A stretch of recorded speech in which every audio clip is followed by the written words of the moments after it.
Hi all, അപ്പോൾ എല്ലാവർക്കും മറ്റൊരു വീഡിയോയിലേക്ക് സ്വാഗതം. കഴിഞ്ഞ വീഡിയോസിൽ നമ്മൾ ഡിസ്കസ് ചെയ്ത US സ്റ്റോക്ക് മാർക്കറ്റിൽ പ്രവാസികൾക്ക്, UAയിലുള്ള പ്രവാസികൾക്ക്, അതുപോലെ തന്നെ മറ്റ് ഗൾഫ് കൺട്രീസിലുള്ള പ്രവാസികൾക്ക് റെഗുലേറ്റഡ് ആയിട്ടുള്ള സെർവ എന്ന പ്ലാറ്റ്ഫോം വഴി എങ്ങനെ ഇൻവെസ്റ്റ് ചെയ്യാം എന്നതിനെ കുറിച്ചായിരുന്നു നമ്മൾ ചെയ്ത വീഡിയോസ്. അതിൽ നമ്മൾ എങ്ങനെ ഫണ്ട് ആഡ് ചെയ്യാൻ പറ്റും, അതുപോലെ തന്നെ എങ്ങനെ സ്റ്റോക്ക് വാങ്ങും, വിൽക്കും, അതുപോലെ തന്നെ എങ്ങനെ വിഡ്രോ ചെയ്യാം തുടങ്ങിയ കാര്യങ്ങളൊക്കെയാണ് ഡിസ്കസ് ചെയ്തത്. നിങ്ങൾ ആ വീഡിയോ കണ്ടിട്ടില്ലെങ്കിൽ നിങ്ങൾ ആദ്യം ആ വീഡിയോ കാണാം.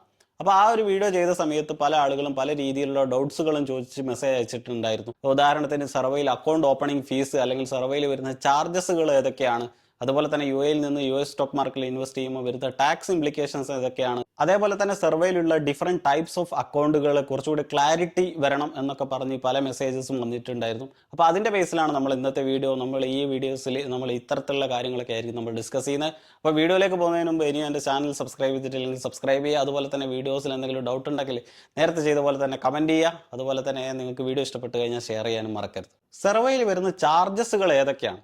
പല ആളുകൾക്കും സർവേയിൽ അക്കൗണ്ട് ഓപ്പൺ ആക്കുന്ന സമയത്ത് തന്നെ ഏതെങ്കിലും അക്കൗണ്ട് ഓപ്പണിംഗ് ഫീസൊക്കെ ഉണ്ടോ എന്നാണ് ചോദിക്കുന്ന ഒരു ക്വസ്റ്റ്യൻ. സർവേയിൽ അക്കൗണ്ട് ഓപ്പൺ ആക്കാൻ യാതൊരുവിധ ചാർജസും ഇല്ല.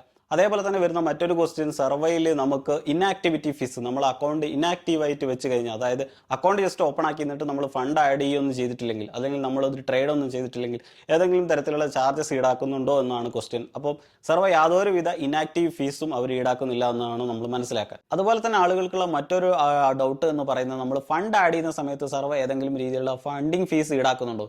സർവേ ഏതൊരു വിധത്തിലുള്ള ഫണ്ടിങ് ഫീസും ഈടാക്കുന്നില്ല. നിങ്ങൾ UAE ബാങ്ക് അക്കൗണ്ട് ലിങ്ക് ചെയ്തിട്ടാണ് ഫണ്ട് ആഡ് ചെയ്യുന്നതെങ്കിൽ തന്നെ യാതൊരുവിധ ഫണ്ടിങ് ഫീസും ഇല്ല എന്ന് നമ്മൾ മനസ്സിലാക്കണം. അതുപോലെ തന്നെ വിഡ്രോ ചെയ്യുന്ന സമയത്തും നിങ്ങൾ UAE ബാങ്ക് അക്കൗണ്ടിലേക്കാണ് വിഡ്രോ ചെയ്യുന്നതെങ്കിൽ നിങ്ങൾക്ക് യാതൊരു വിധത്തിലുള്ള ഫീസും അപ്ലിക്കബിൾ അല്ല.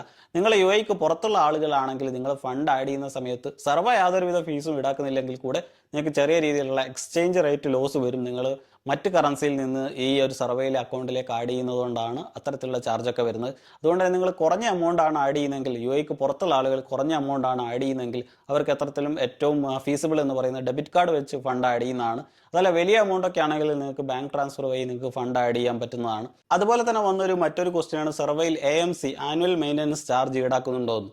ഇതൊക്കെ കൃത്യമായിട്ട് മനസ്സിലാക്കണം, അല്ലെങ്കിൽ സർവേയിലെ ഫീസുകളും കാര്യങ്ങളൊക്കെ കൃത്യമായിട്ട് മനസ്സിലാക്കണം എന്നുണ്ടെങ്കിൽ നമ്മൾ സർവേയിലെ ഡിഫറെൻറ്റ് ടൈപ്സ് ഓഫ് അക്കൗണ്ടുകൾ മനസ്സിലാക്കണം. ഓരോ അക്കൗണ്ട് എങ്ങനെയാണ് പ്രവർത്തിക്കുന്നത് മനസ്സിലാക്കണം. എന്നാൽ മാത്രമാണ് നമുക്ക് ഫീസും കാര്യങ്ങളൊക്കെ കറക്റ്റ് മനസ്സിലാക്കാൻ പറ്റും. ഉദാഹരണത്തിന് നിങ്ങൾ സർവേയിൽ അക്കൗണ്ട് ഓപ്പൺ ആക്കിയിരിക്കുന്നത് സർവ ട്രേഡ് എന്ന് പറയുന്ന അക്കൗണ്ട് ആണെങ്കിൽ, സർവ ട്രേഡിനെ കുറിച്ച് അറിയാത്ത ആളുകൾക്ക് വേണ്ടി പറയാണ്. സർവ ട്രേഡ് എന്ന് പറയുമ്പോൾ സർവ ഇവിടെ നമ്മളിപ്പോൾ ഒരു ഓർഡർ ഇടുന്നു, ഒരു ആപ്പിളിൻ്റെ ഷെയർ വാങ്ങണമെന്ന് ഓർഡർ ഇടുന്നു. ഇവിടെ സർവ നമുക്ക് വേണ്ടി ആ ഓർഡർ എക്സിക്യൂട്ട് ചെയ്ത് തരിക മാത്രമാണ് ചെയ്യുന്നത്. അതുപോലെ തന്നെ നമുക്ക് ആപ്പിളിൻ്റെ ഷെയർ സെല്ല് ചെയ്യണമെന്ന് വിചാരിക്കുക. അപ്പോൾ സർവ നമുക്ക് വേണ്ടി ഈ ഒരു ഓർഡർ സെല്ല് ചെയ്ത് തരികയാണ് ചെയ്യുന്നത്.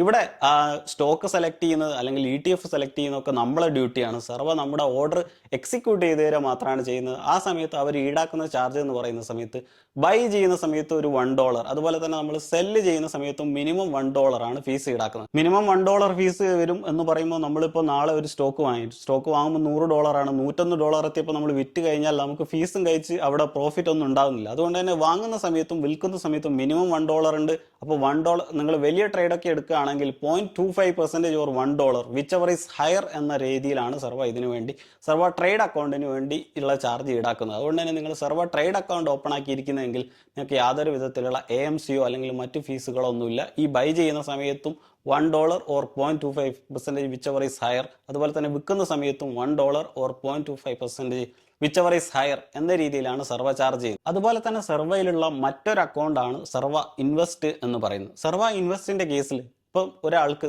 ഏത് സ്റ്റോക്ക് വാങ്ങണം എന്നറിയില്ലെങ്കിൽ, അതുപോലെ തന്നെ ഏത് ഫണ്ടിലേക്ക് ഇൻവെസ്റ്റ് ചെയ്യണം എന്നറിയില്ലെങ്കിൽ, അത്തരത്തിലുള്ള ആളുകൾക്ക് സർവ ഡിസൈൻ ചെയ്ത പോർട്ട്ഫോളിയോ, അതായത് നമ്മൾ എത്രത്തോളം റിസ്ക് ടേക്കർ ആണെന്നുള്ള ക്വസ്റ്റ്യൻസ് ഒക്കെ ആൻസർ ചെയ്ത് കഴിഞ്ഞാൽ നമ്മൾ മോഡറേറ്റ് റിസ്ക് ടേക്കർ അല്ലെങ്കിൽ നമ്മൾ ഒരു അഗ്രസീവ് റിസ്ക് ടേക്കർ ഒക്കെ ആണെങ്കിൽ അതിൻ്റെ ബേസിലൊക്കെ അവരെ പോർട്ട്ഫോളിയോ നമുക്ക് വേണ്ടി തരും. അപ്പം നമ്മളെ റിസ്കിൻ്റെ ബേസിസിൽ അവർ ഫണ്ട് നമുക്ക് വേണ്ടി അലോക്കേറ്റ് ചെയ്യാണ്. ഇവിടെ ഫണ്ട് മാനേജ് ചെയ്യുന്ന സർവ വെൽത്ത് ടീമാണ്. അതുകൊണ്ട് തന്നെ അവർ അതിനൊരു ആനുവൽ മെയിൻ്റനൻസ് ചാർജ് ഈടാക്കുന്നുണ്ട്. 0.4% മുതൽ 0.8% വരെയാണ് ഇവർ ഈ സർവ ഇൻവെസ്റ്റ് എന്ന് പറയുന്ന അക്കൗണ്ടിന് ഈടാക്കുന്ന ഫീസ്. സർവ ഇൻവെസ്റ്റിൻ്റെ എക്സ്പെക്റ്റഡ് റിട്ടേൺ ആയിട്ട് അവർ കൊടുത്തിരിക്കുന്നത് 3 മുതൽ 8% വരെയാണ് എക്സ്പെക്റ്റഡ് റിട്ടേൺ ആയിട്ട് അവർ പറയുന്നത്. അതുകൊണ്ട് തന്നെ ഞാൻ ഇതൊരിക്കലും നിങ്ങൾക്ക് റെക്കമെൻഡ് ചെയ്യുന്നില്ല. കാരണം നിങ്ങൾക്ക് ഏത് സ്റ്റോക്ക് വാങ്ങണം എന്നറിയില്ലെങ്കിലും, അതുപോലെ തന്നെ നിങ്ങളൊരു ബിഗിനർ ആണെങ്കിൽ കൂടെ നിങ്ങൾക്ക് S&P 500 ബേസിസ് ആയിട്ടുള്ള വാൻഗാർഡിൻ്റെയോ അതുപോലെ ബ്ലാക്ക് റോക്കിൻ്റെയോ ഒക്കെ ETF ഇൻവെസ്റ്റ് ചെയ്താൽ തന്നെ ഇതിനേക്കാൾ കൂടുതൽ റിട്ടേൺ നമുക്ക് സ്വന്തമായിട്ട് ഉണ്ടാക്കാൻ പറ്റും. ഇപ്പോൾ എന്താണ് ETF, S&P 500 ബേസിസ് ആയിട്ടുള്ള ETF എന്ന് അറിയാത്ത ആളാണെങ്കിൽ S&P 500 എന്ന് പറയുന്നത് US തന്നെ ഏറ്റവും വലിയ 500 കമ്പനികളുടെ ഒരു ETF ആണ്. അതിനെ ബേസ് ചെയ്തിട്ടുള്ള ഒരു ETF ആണ്.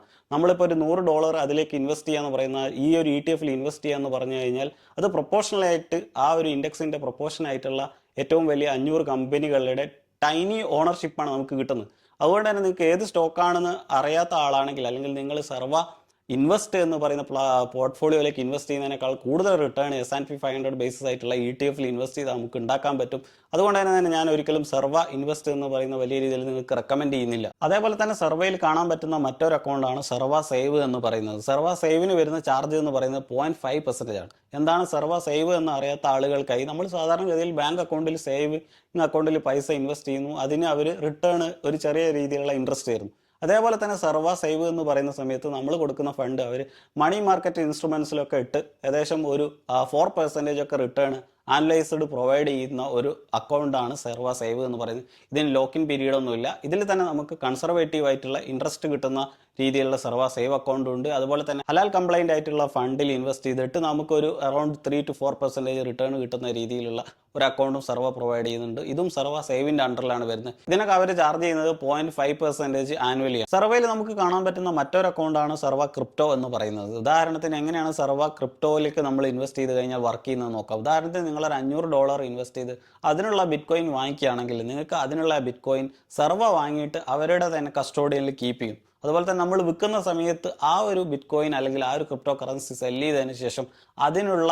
എമൗണ്ട്, അതിന് ഈക്വലൻ്റ് ആയിട്ടുള്ള എമൗണ്ട് ഫിയറ്റ് ആയിട്ട്, അതായത് നമുക്ക് AED ആയിട്ടാണ് നമുക്ക്, അല്ലെങ്കിൽ മറ്റ് കറൻസി ആയിട്ടാണ് നമുക്ക് വിഡ്രോ ചെയ്യാൻ പറ്റുക. ഒരിക്കലും തന്നെ നമുക്ക് ക്രിപ്റ്റോ കറൻസി ആയിട്ട് തന്നെ നമ്മൾ വാലറ്റിലേക്കോ അല്ലെങ്കിൽ നമ്മൾ വാലറ്റ് കണക്ട് ചെയ്ത് അതിലേക്ക് വിഡ്രോ ചെയ്യുന്ന പരിപാടിയോ, അല്ലെങ്കിൽ നമ്മൾ വാലറ്റ് കണക്ട് ചെയ്ത് സർവയിലേക്ക് നമ്മൾ ക്രിപ്റ്റോ കറൻസി ആഡ് ചെയ്യാനോ പറ്റില്ല. നമ്മൾ ഇൻവെസ്റ്റ് ചെയ്യുന്ന എമൗണ്ട് അവരാണ് ക്രിപ്റ്റോ വാങ്ങിക്കുന്നത്, അവരാണ് അത് കീപ്പ് ചെയ്യുന്നത്. നമ്മൾ വിൽക്കാനുള്ള സെൽ ഓർഡർ ഇടുന്ന സമയത്ത് വിറ്റിട്ട് അതിനുള്ള പൈസ നമുക്ക് തരികയാണ് ചെയ്യുന്നത്. അതുകൊണ്ട് തന്നെ നമുക്ക് ഡയറക്റ്റ് ആയിട്ട് ബിറ്റ്കോയിനിലേക്കൊന്നും ഇൻവെസ്റ്റ് ചെയ്യാൻ പറ്റാത്തത് കൊണ്ട് തന്നെ ഞാൻ ഒരിക്കലും ക്രിപ്റ്റോ ഇൻവെസ്റ്റ്മെന്റ് ചെയ്യാൻ വേണ്ടി ഇത് റെക്കമെൻഡ് ചെയ്യുന്നില്ല. പകരം നിങ്ങൾക്ക് ETF-ലൊക്കെ ഇൻവെസ്റ്റ് ചെയ്യേണ്ട ആളുകൾക്ക് യൂസ് ചെയ്യാം എന്ന് മാത്രം. നിങ്ങൾക്ക് സ്വന്തമായിട്ട് എങ്ങനെ ബിറ്റ്കോയിൻ വാങ്ങിക്കാം എന്നതിനെ കുറിച്ചിട്ടുള്ള ഡീറ്റെയിൽ ആയിട്ടുള്ള വീഡിയോസ് തന്നെ എൻ്റെ യൂട്യൂബ് ചാനലിൽ ബൈനാൻസ് ഉപയോഗിച്ചുകൊണ്ട് തന്നെ നമുക്ക് വാങ്ങിക്കാം. അങ്ങനെ വാങ്ങിച്ചാലുള്ള ഉപയോഗം നമുക്ക് ആ ബിറ്റ്കോയിൻ അല്ലെങ്കിൽ ആ ഒരു ക്രിപ്റ്റോ കറൻസി നമ്മുടെ വാലറ്റിലേക്കൊക്കെ വിഡ്രോ ചെയ്തിട്ട് നമുക്ക് തന്നെ സെൽഫ് കസ്റ്റഡി ചെയ്യാം എന്നുള്ളതാണ് അതിനുള്ള ബെനിഫിറ്റ്. ക്രിപ്റ്റോ അക്കൗണ്ടിന് അവർ ചാർജ് ചെയ്യുന്ന ഫീസ് എന്ന് പറയുന്നത് ഒരു നിശ്ചിത ഫീസ് അല്ല, സ്പ്രെഡാണ്. അതായത് ഇപ്പോൾ നമ്മൾ ഒരു $100 ഓർഡർ പ്ലേസ് ചെയ്യുന്ന സമയത്ത് ചിലപ്പോൾ ഒരു ബൈ ചെയ്യുന്ന സമയത്ത് ഒരു $101 എടുക്കും. അപ്പോൾ അവരുടെ പ്രോഫിറ്റ് എന്ന് പറയുന്നത് $1 അതുപോലെ തന്നെ വിൽക്കുന്ന സമയത്ത് ഇപ്പോൾ നമ്മൾ നമ്മളെ ക്രിപ്റ്റോ വിൽക്കുന്ന സമയത്ത് ഇപ്പോൾ ഒരു $100 വാങ്ങിച്ച സാധനം നമ്മൾ വിൽക്കുന്ന സമയത്ത് നമുക്ക് ഒരു പക്ഷേ കിട്ടുന്നത് $98 ആയിരിക്കും. ഈ ഒരു സ്പ്രെഡാണ് അവർ ഈ ഒരു ക്രിപ്റ്റോ ട്രേഡിങ്ങിന് വേണ്ടി അവർ ഈടാക്കുന്ന ഫീസ് എന്ന് പറയുന്നത്. ഇനി നമുക്ക് വരുന്ന ടാക്സ് ഇംപ്ലിക്കേഷൻസ് ഏതൊക്കെയാണ്? UAE നിന്നുകൊണ്ട് അല്ലെങ്കിൽ മറ്റ് ഗൾഫ് കൺട്രീസിൽ നിന്നുകൊണ്ടാണ് നമ്മൾ US സ്റ്റോക്ക് മാർക്കറ്റിൽ ഇൻവെസ്റ്റ് ചെയ്യുന്നതെങ്കിൽ നമുക്കൊരിക്കലും ക്യാപിറ്റൽ ഗെയിൻ ടാക്സ് വരുന്നില്ല. കാരണം എന്ത് പറഞ്ഞു കഴിഞ്ഞാൽ നമ്മൾ റിസൈഡ് ചെയ്യുന്ന ഈ ഒരു കൺട്രീസിന്റെ ടാക്സ് ലോ ആണ് നമുക്ക് അപ്ലിക്കബിൾ ആയിട്ട് വരുന്നത്. ഉദാഹരണത്തിന് നമ്മൾ US സ്റ്റോക്ക് മാർക്കറ്റിൽ ഇൻവെസ്റ്റ് ചെയ്തിട്ട് ക്യാപിറ്റൽ ഗെയിൻ ഉണ്ടാക്കി കഴിഞ്ഞാൽ അവിടെ നമുക്ക് പരിഗണിക്കുന്ന നമ്മൾ ഏത് കൺട്രീസിലാണ് റിസൈഡ് ചെയ്യുന്നത് അവിടുത്തെ ക്യാപിറ്റൽ ഗെയിൻ ടാക്സ് ആണ് നമുക്ക് അപ്ലിക്കബിൾ ആയിട്ട് വരുന്നത്. UAE അല്ലെങ്കിൽ മറ്റ് ഗൾഫ് കൺട്രീസിൽ ഒന്നും തന്നെ ക്യാപിറ്റൽ ഗെയിൻ ടാക്സ് ഇല്ല. അതുകൊണ്ട് തന്നെ നമ്മൾ ഉണ്ടാക്കുന്ന ക്യാപിറ്റൽ ഗെയിൻ നമ്മൾ ടാക്സ് കൊടുക്കേണ്ടതില്ല. പിന്നെ നമുക്ക് വരുന്ന ഒരേ ഒരു ടാക്സ് എന്ന് പറയുന്നത് ഡിവിഡൻഡ് കിട്ടുന്ന സമയത്ത് ഒരു 30% ടാക്സ് അവർ ഓൾറെഡി ഡിഡക്ട് ചെയ്തിട്ട് ബാക്കിയുള്ള എമൗണ്ടാണ് നമുക്ക് തരുന്നത്. അതുകൊണ്ട് തന്നെ അതിൻ്റെ ടാക്സിൻ്റെ കാര്യങ്ങളോ അല്ലെങ്കിൽ കാൽക്കുലേഷൻസോ ഒന്നും ആലോചിച്ച് നമ്മൾ ഒരിക്കലും ടെൻഷൻ അടിക്കേണ്ട.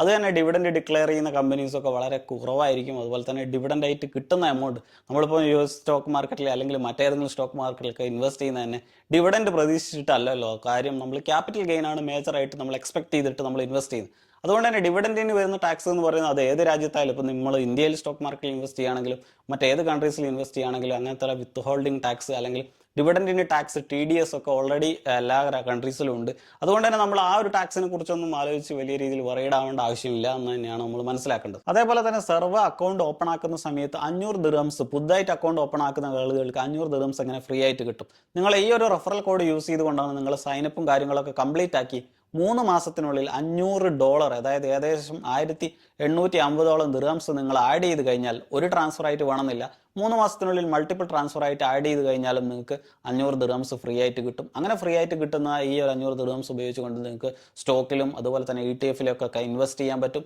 നിങ്ങൾക്ക് ഈ ഒരു 500 റെഫറലായിട്ട് കിട്ടിയിരിക്കുന്ന 500 ദിർഹംസ് വിഡ്രോ ചെയ്യാൻ പറ്റുക എന്ന് പറയുന്നത് 12 മന്ത്സിന് ശേഷമാണ്. അതിനു മുമ്പ് നിങ്ങൾ ആഡ് ചെയ്ത ഫണ്ടൊക്കെ നിങ്ങൾക്ക് വിഡ്രോ ചെയ്യാം. ഈ ഒരു 500 ദിർഹംസ് അവർ കട്ട് ചെയ്യുന്നു മാത്രം. നിങ്ങളെ ഫണ്ടൊക്കെ നിങ്ങൾ ആഡ് ചെയ്യുന്ന ഫണ്ടൊക്കെ നിങ്ങൾക്ക് ഏത് സമയത്തും വിഡ്രോ ചെയ്യാം. അതുപോലെ തന്നെ നമ്മൾ മനസ്സിലാക്കേണ്ട കാര്യം, സാധാരണ വരുന്ന ഒരു ക്വസ്റ്റ്യൻ ആണ്, നമ്മൾ രാവിലെ തന്നെ അക്കൗണ്ടൊക്കെ ഓപ്പൺ ആക്കിയിട്ട് ഒരു 10 മണിയാകുമ്പോഴേക്ക് സർവ്വ അക്കൗണ്ട് ഓപ്പൺ ആക്കി തുറന്നു വെക്കുന്ന സമയത്ത് പല ആളുകളും മാർക്കറ്റ് ക്ലോസ് ആണെന്നല്ല കാണിക്കുന്നതെന്നൊക്കെ പറയും. നമ്മൾ മനസ്സിലാക്കേണ്ടത് US സ്റ്റോക്ക് മാർക്കറ്റ് പ്രവർത്തിക്കുന്ന US ടൈമിങ്ങിലാണ്. ഇവിടുത്തെ ടൈം UAE ടൈം ഒരു 5:30 ആകുമ്പോഴാണ് അവിടുത്തെ സ്റ്റോക്ക് മാർക്കറ്റ് ഓപ്പൺ ആകുന്നത്. ആ സമയത്തൊക്കെയാണ് നമുക്ക് മാർക്കറ്റ് ഓപ്പൺ എന്ന് അവിടെ കാണിക്കാൻ പറ്റുന്നത്. അപ്പോൾ അത്തരത്തിലുള്ള ബേസിക് ആയിട്ടുള്ള കാര്യങ്ങളൊക്കെ നിങ്ങൾ മനസ്സിലാക്കുക. അപ്പോൾ കൂടുതലായിട്ടുള്ള എന്തെങ്കിലും ഡൗട്ട്സുകളൊക്കെ ഉണ്ടെങ്കിൽ നിങ്ങൾക്ക് ഈ ഒരു കമൻറ്റ് സെക്ഷനിൽ വന്ന് കമൻറ്റ് ചെയ്യാവുന്നതാണ്. അപ്പോൾ അടുത്ത വീഡിയോയിൽ വരുന്നവരെ എല്ലാവർക്കും ബൈ. വീഡിയോ ഇഷ്ടപ്പെട്ട് കഴിഞ്ഞാൽ ലൈക്ക് ചെയ്യാനും ഷെയർ ചെയ്യാനും മറക്കരുത്.